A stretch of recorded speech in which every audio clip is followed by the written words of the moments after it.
Hello everyone, welcome back to the channel. So we're going to be doing another action figure review today, and today we're looking at the Empire Strikes Back Snowtrooper from Empire Strikes Back, funnily enough.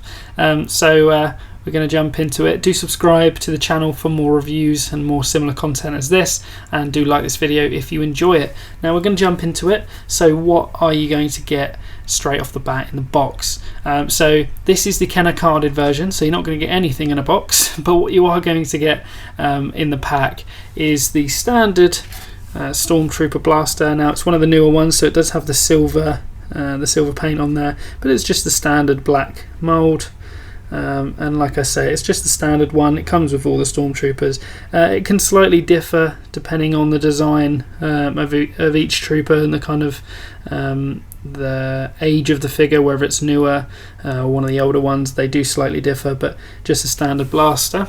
We'll put that there for now. But it does come with this awesome kind of like heavy machine gun blaster, and as you can see here, the Snowtrooper just rocking that blaster. It is my favourite of the two, and I do prefer that the Snowtroopers come with this kind of heavy blaster, and it does just look so much better. Obviously it's different, so it's nice to have something different, but it just does look so much better. Obviously you've got the black and the silver kind of weathering, which is really nice. You can kind of see all the detail there. That just looks like real metal.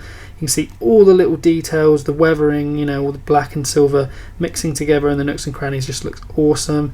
The holes in the barrel, and it just looks fantastic. So both my Snowtroopers tend to carry the heavy blaster. So that's all you're going to get in the box, although the Snowtrooper does come with this backpack, iconic, but also it does pop off. It's just a single peg, but it does come on the figure in box, so we'll consider that part of the figure for argument's sake. But as you can see here, the Snowtrooper looking awesome. So moving on, the design of the Snowtrooper. So I'm going to take his heavy repeating blaster out of his hands for now. I'm going to just pop that down there. So straight off the bat, they've nailed the design. I mean, the on-screen look with the kind of you know, the cloth over the face, you know, the lower mouth.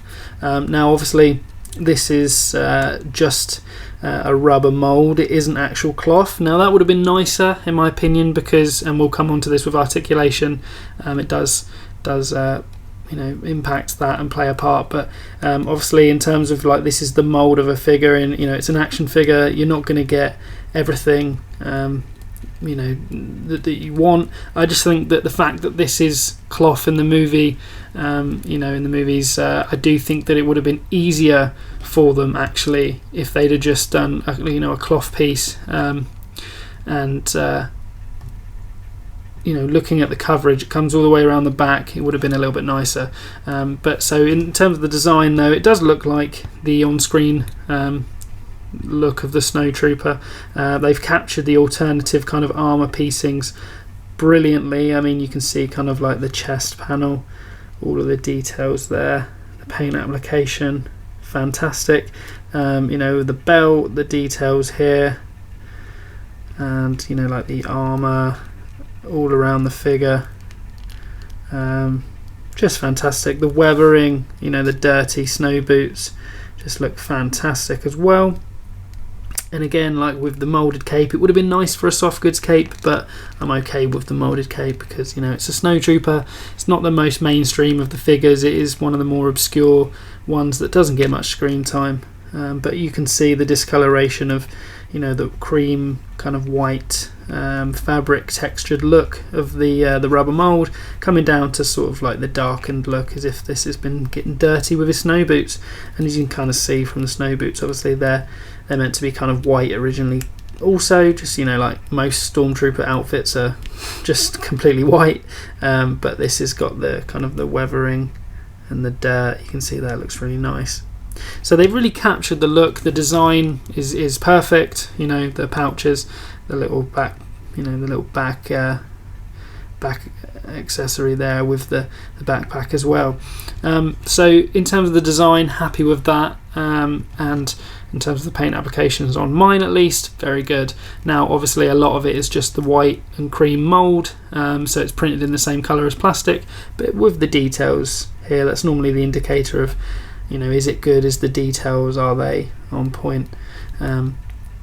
Because like these details, they're easy to just kind of slack on, and you end up being a second rate kind of toy company if you do that. But Hasbro does go the extra mile to try and make sure that the kind of Star Wars language writing on here is straight and legible, and the colours don't bleed and stuff like that, so it's really good.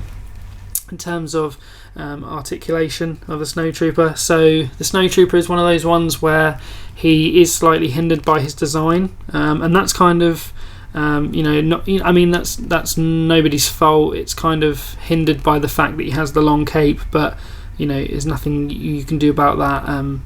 As a manufacturer, when you're creating a recreation of a character that looks a certain way and it's hindered by realities of materials, then that's unfortunate. However, in my opinion, if they had made more effort with the Snowtrooper and made it soft goods on like the kind of the face cloth and the kind of the tunic kind of thing, and made that cloth as well, you wouldn't have these problems, because it'd be free to move. You'd be able to move the legs any way you want, the head any way you want.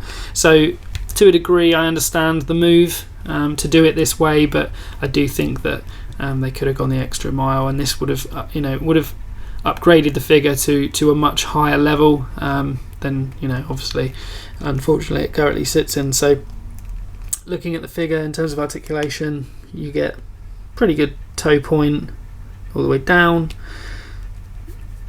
kind of flat, kind of not really raised at all, like it's kind of just above, but I would call that a flat. So you get a decent toe point, but nothing special like you get on a lot of figures now.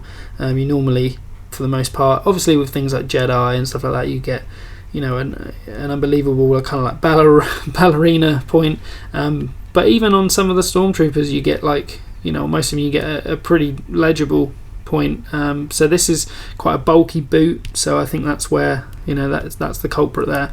That's where the problem lies there. So it's not amazing, but you get the pivot, so obviously like I say, that's very important for when you're trying to put foot flat to floor. You don't want to be kind of at an angle. Sometimes you do, but to plant a foot properly, that's how it would look on screen and in real life behind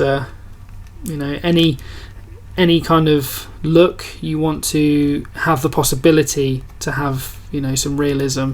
If you've got a character standing but he won't like point his toe down and he's like that, then you kind of it shatters the illusion and you lose out. So in terms of articulation though, moving up to the knees now, as you can kind of see if I show you the side, they are double jointed, which is really good. As you can see, it folds all the way up there, which is really nice. However, obviously like we mentioned, because of this rubber cape now, it does fold up, although obviously it looks it looks unnatural, and it does kind of hug around the top because of the way it bends. You can't really escape that. So although you can lift it up and he can move his legs back and all the way, kind of almost all the way up 90 degrees for the front, obviously his kind of like his like cricket box kind of armour here does kind of get in the way, but it's rubbery, so you can kind of move that up and he can move quite freely. Like I say, it's just kind of hindered by this rubber cape, but like we said, you got to win some and lose some, and it does look really good. It's just if it was soft goods and cloth, I think that this figure would be so much better. Moving up to the hips, he does have a swivel at the hips. That squeaking you can hear is the rubber armour of this top layer rubbing against this, but it's good that they're separate because it means that obviously I'm never going to want him with his body on backwards, but it's nice to be able to have that ability to twist him there because of his lack of ability to kind of really twist in the legs because of the cape, so that does help make up for it. In terms of the hands, he's got a really good wrist pivot, which is nice, completely comes inwards, which is good if you're doing any kind of scene, like if you've got, you know, the heavier repeater blaster that they set up, you know, the triggers would be kind of in the middle, so that's kind of what you can do there. And obviously it increases the articulation of being able to naturally hold a weapon, you know, in a way that looks natural, so you're not kind of holding it like it's a you know, a massive like a massive door or something. You're holding it like it's tailored to be held by a, you know, a stormtrooper. 90 in the elbows, which is pretty good. The arms will get to a T-pose at 90, but like I say, it will swivel, and because the pauldron on the shoulder is just fixed to the arm, that's quite good. It doesn't get in the way, and the rubber of this, it is pretty stiff on the face cloth, but it will go up under there. It won't hinder it. Obviously, it moves a little bit, so you can get it under there if it gets caught on the overside, but it's not too bad. It really should be soft goods though. It would solve a lot of problems. Moving to the head, he will go completely round 360, but he doesn't get much of a tilt side to side or forward and back, unfortunately. So in terms of articulation, not the best.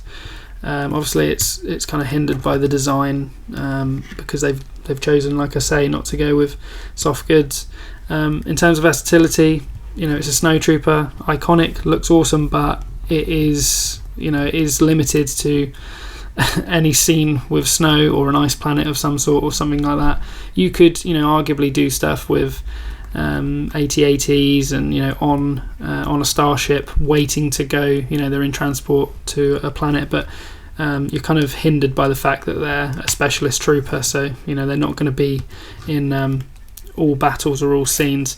So in terms of versatility, you know, we've seen them in Empire, and we've seen them kind of, you know, in that last scene of Empire of Clone Wars, sorry. But apart from that, Empire was the only really place, you know, other than that we've seen them. So, you know, a good pickup for, you know, your display or certain scenes, but not the most versatile character.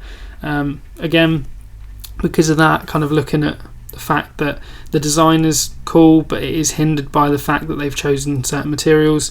Versatility wise, it's not the most versatile character. Articulation wise, it's not the most articulate character.